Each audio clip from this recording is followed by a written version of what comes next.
elle va appartenir à un patron rwandais. C'est ce qu'ils veulent. On ne domine pas un peuple pour l'émanciper. On vient dominer un peuple pour l'écraser. Et c'est le projet du M23. Dites-le, répétez-le.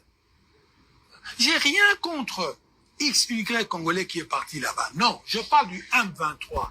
Le M23, le projet du M23, c'est de faire de nous des esclaves. Et ça, nous ne pouvons pas l'accepter. Et ça, celui qui ira négocier avec le M23, ça veut dire quoi? Ça veut dire qu'il accepte qu'on nous piétine. Ça veut dire qu'il accepte que nous rentrons dans une époque coloniale avec des voisins.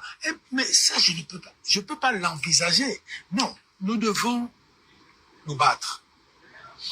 Faisons seulement l'effort de trouver les conditions qui vont faire que nous nous battrons mieux. C'est ce que je reproche aujourd'hui qui n'est pas fait. Si vous voulez vraiment comprendre le fond de ma pensée.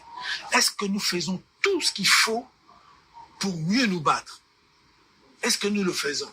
Je m'excuse, je réponds non.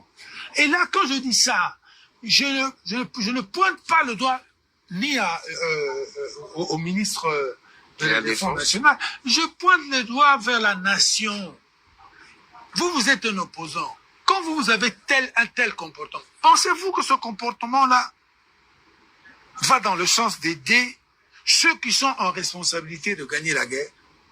Pourquoi pensez-vous, pourquoi une partie de notre opposition pense que si les FARDC gagnent, ça veut dire que Tshisekedi a gagné?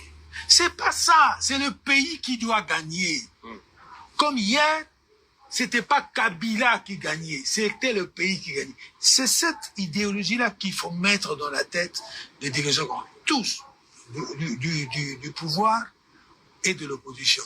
Le pouvoir, il y a bas, mais le pouvoir, il y a bissot. C'est faux.